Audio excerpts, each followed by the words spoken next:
बात हो, जिस हिसाब से जो क्वेश्चन थे उस हिसाब से आपने क्या किया, उनको अलग अलग वाउचर में उसको फीड किया, भेद किया था। लेकिन मैं क्या कह रहा हूँ, जनरल वाउचर या एडजस्टमेंट वाउचर, सारे सवाल को मतलब जनरल वाउचर में कर दो, answer profit loss balance sheet सब तो वैसे ही रहेगा, सही आएगा, एक्यूरेट आएगा। लेकिन कंफ्यूजन ये क्रिएट होगा, तुमसे अगर मैं पूछ लूं कितने सवालों में परचेजिंग हुई है, कितने सवालों में सेल्स हुआ है, कितने सवाल बैंक से रिलेटेड है अर्थात कांट्रा वाउचर, कितने सवालों में डेबिट और क्रेडिट और वाउचर में एंट्री हुई, तुम नहीं बता पाओगे क्योंकि सारे सवाल तुमने जनरल वाउचर फिट कर दिए हैं। तो वाउचर के नाम से हमें ये आसानी होती है, वाउचर देख के हम ये जान जाते हैं कि किस प्रकार का ये ट्रांजैक्शन हुआ होगा, किस प्रकार का लेन देन हुआ होगा। एक होता है जैसे हमने कहा कि बैंक से रिलेटेड जितने भी अकाउंट सवाल होंगे, ट्रांजैक्शन होंगे, लेन देन होंगे, उसको किस वाउचर में फीड करेंगे, कांट्रा वाउचर। यही तो कहा, पैसा दे रहे हैं या पैसा भुगतान कर रहे हैं, पेड कर रहे हैं, तो ऐसी स्थिति में आप करते थे पेमेंट वाउचर में। ठीक, पैसा प्राप्त कर रहे हैं या पैसा आपके पास आ रहा है, तो ऐसी स्थिति में आप रिसीट वाउचर में जाते थे। सामान खरीदने की बात होती थी तो आप परचेज वाउचर में जाते थे, सामान बेचने की बात होती थी तो आप सेल्स वाउचर में जाते थे। लेकिन जब खरीदा हुआ सामान वापस करते हैं अर्थात जब परचेज रिटर्न होता है तो हम जाते हैं डेबिट नोट में, और जब हम सामान बेचते थे अर्थात सेल्स करते थे तो हम जाते थे सेल्स वाउचर में। लेकिन कभी कभी सेल्स रिटर्न भी होता है बिजनेस में, अर्थात बिका हुआ सामान वापस आ जाता है, तो ऐसी स्थिति में उसको आप किस में करते थे, क्रेडिट नोट में करते थे। ये करते थे मेमोरेंडम वाउचर, एक प्रकार का याद रखने वाला या नोट टाइप का कह सकते हैं वाउचर होता है। लेकिन इसमें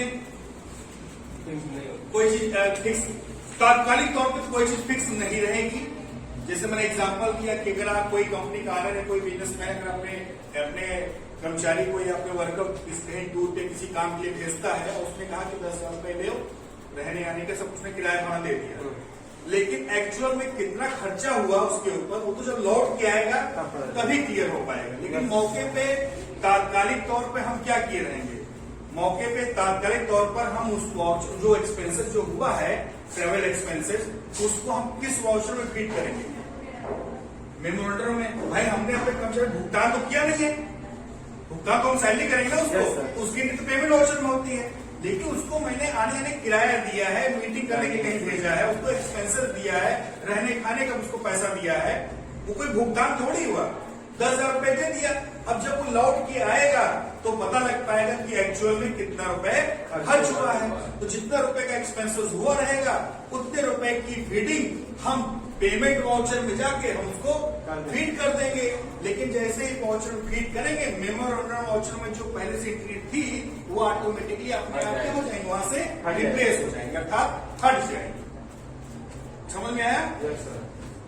तो दूसरा एक तो आपका हो गया आपका मेमोरेंडम वाउचर। रिवर्सिंग जर्नल क्या होता है, भविष्य में कुछ ऐसे एक्सपेंसेस, कुछ ऐसे खर्चे जिनको बिजनेसमैन देखना चाहता हो कि हमारे बिजनेस की पोजीशन क्या होगी आगे चल, मतलब एंट्री तो प्रेजेंट टाइम में होगी, लेकिन वो एंट्री होगी प्रेजेंट टाइम में, लेकिन वो देखना चाहता है 1 महीने बाद की पोजीशन। तो ऐसे एक्सपेंसेस या ऐसे चीजों को जो एंट्री होगी वो रिवर्सिंग जनरल वाउचर में फीड होगी। लेकिन रिवर्सिंग जनरल वाउचर में जो भी एंट्री होती है वो उसका इफेक्ट प्रॉफिट लॉस या बैलेंस शीट या ट्रायल बैलेंस पे नहीं पड़ता है, पड़ेगा लेकिन देखने के लिए पड़ेगा। वो पार्टिकुलर जिस डेट में रिवर्सिंग जनरल वाउचर में एंट्री हुई थी उसी वाउचर में वो डेट डाल के ही इफेक्ट को देख सकते हैं। Profit loss balance sheet trial balance में जो प्रभाव पड़ेगा उसको देखने के लिए रिवर्सिंग जनरल वाउचर में एंट्री होती है। प्रॉफिट लॉस बैलेंस शीट और ट्रायल बैलेंस में बदलाव करने की एंट्री नहीं होती है कि रिवर्सिंग जनरल वाउचर में कोई भी एंट्री हो गई तो उसका असर, उसका इफेक्ट किस पे पड़ गया, प्रॉफिट लॉस में पड़ गया, बैलेंस शीट पे पड़ गया, ट्रायल बैलेंस पड़ गया, ना ना ना, उस पर कोई भी इफेक्ट परमानेंटली रूप से नहीं पड़ेगी। खाली वो इफेक्ट देखने के लिए होगा, वो भी तब होगा जब जिस पार्टिकुलर डेट में रिवर्सिंग जनरल वाउचर में एंट्री की गई होगी। समझ में आया? तो ये तो आपका हो गया टैली में जो 24 वाउचर पाए जाते हैं उसको मुख्यतः 4 वाउचर्स में डिवाइड किया गया। मैंने बताया कि आपको पहला अकाउंटिंग वाउचर्स में ये 10 वाउचर बताए गए। दूसरा आपका है इन्वेंट्री वाउचर्स, तीसरा आपका ऑर्डर वाउचर्स और चौथा होता है आपका पेरोल वाउचर। तो पहला आपने अकाउंटिंग वाउचर समाप्त हो गया, 10 वाउचर पढ़ लिए ना। और जनरल वाउचर एडजस्टमेंट वाउचर मैंने पहले ही बता दिया। आप किसी भी सवाल को कोई कंफ्यूजन है यार, तो किस वाउचर में डाले, किस वाउचर में डाले, दिमाग नहीं काम कर रहा है, नहीं काम करने का मन है, नहीं दिमाग लगाना है, कोई बात नहीं, कर दो यार जनरल वाउचर में एंट्री। लेकिन प्रॉब्लम क्रिएट होगी बाद में जब आपसे पूछा जाए इस सवाल में हुआ क्या। अभी हम 10 क्वेश्चन को हम जो है जनरल वाउचर में डिलीट करते हैं, जिसमें खरीदारी भी हो, बिक्री भी हुई हो, पैसे प्राप्त की भी रिसिप्ट वाली भी एंट्री हुई हो, भुगतान की भी, पेमेंट की भी बात हुई हो, बैंक से रिलेटेड सवाल की भी एंट्री हुई हो। और फिर तुमसे हम उसमें पूछे इसमें बताओ बैंक से रिलेटेड सवाल कौन सा है, बस नहीं बता लेंगे।